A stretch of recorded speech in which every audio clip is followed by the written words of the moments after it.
Hello and welcome back to the channel. If you're new here, I'm Nicholas. Today I'm going to be working on my 61 Imperial.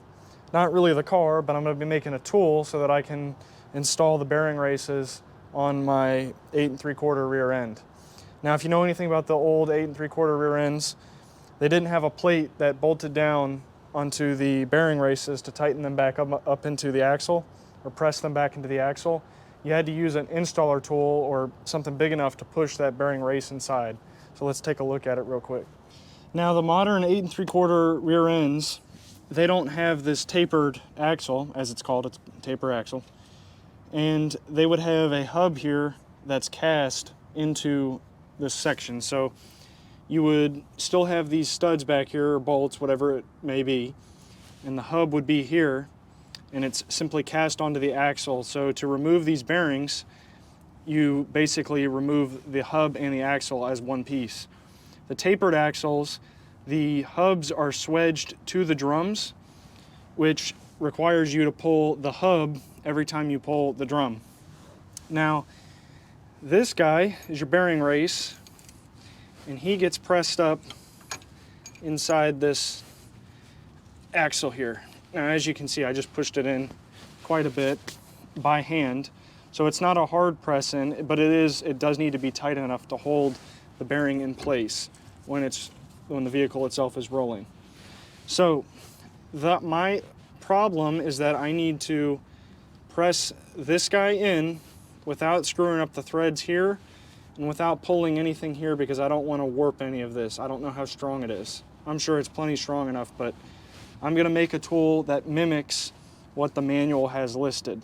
I'm going to follow a similar design concept, but make it simpler for me so that I'm using basic materials that I have and actually scrap from the L1000 car hauler assembly.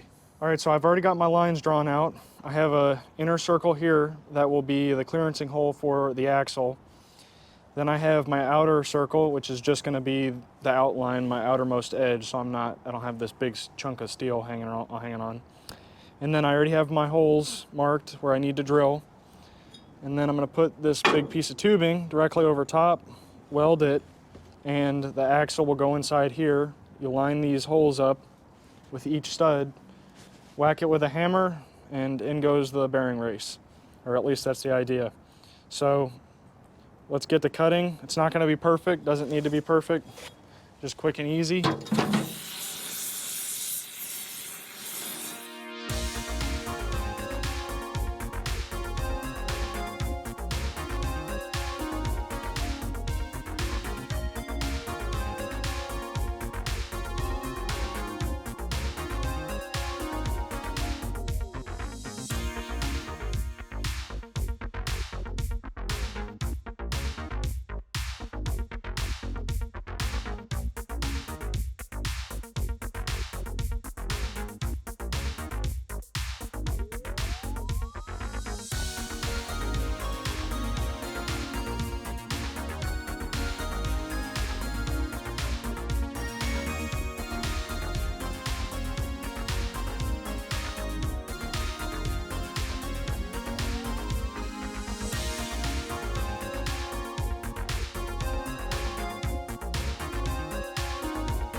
Now that I got her all welded up, I can take a look at the tool It's not my best welding by any means. Didn't grind my starts. A little bit of undercut on this top piece up here, but kind of screwed some parts up there. But it doesn't have to be crazy strong. Just throwing it together is perfectly fine. I really could have probably tacked it. So, and I'll show you why. So these are press fit races, but they're not that tight. So right now the axle is in as far as it'll go. And then you want to line your race up. Just get it seated by hand. And now we're going to take our tool, line it up on the studs. All right, now it looks like a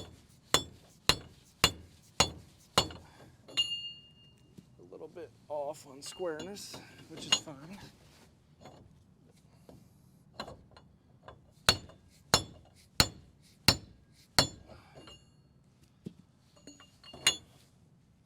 Just want to keep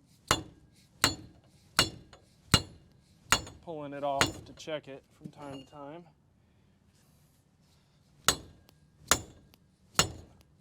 Now I think I got it square on there. So now that I know that the bearing race is installed, I know that this method will work using this tool. So this isn't how you install these axles. There are some steps you need to take, like adding the shims that go on this little 5-bolt pattern here on the end of the axle flange. You need to have the 40 thou shim space in between this outer plate that would bolt on and the axle flange. Same goes for when you're driving the bearing race in on this first side. You're supposed to leave that gap there so that when the other axle comes through, you're not sending it too far in towards the differential.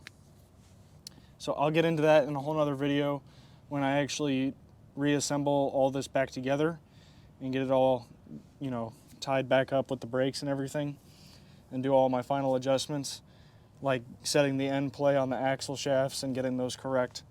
So they shouldn't be sloppy in here, and I'll explain more on the next video with that. But I know the tool works, and that was the main purpose of this video. So I really appreciate it if you got to this point of the video. Thank you for watching.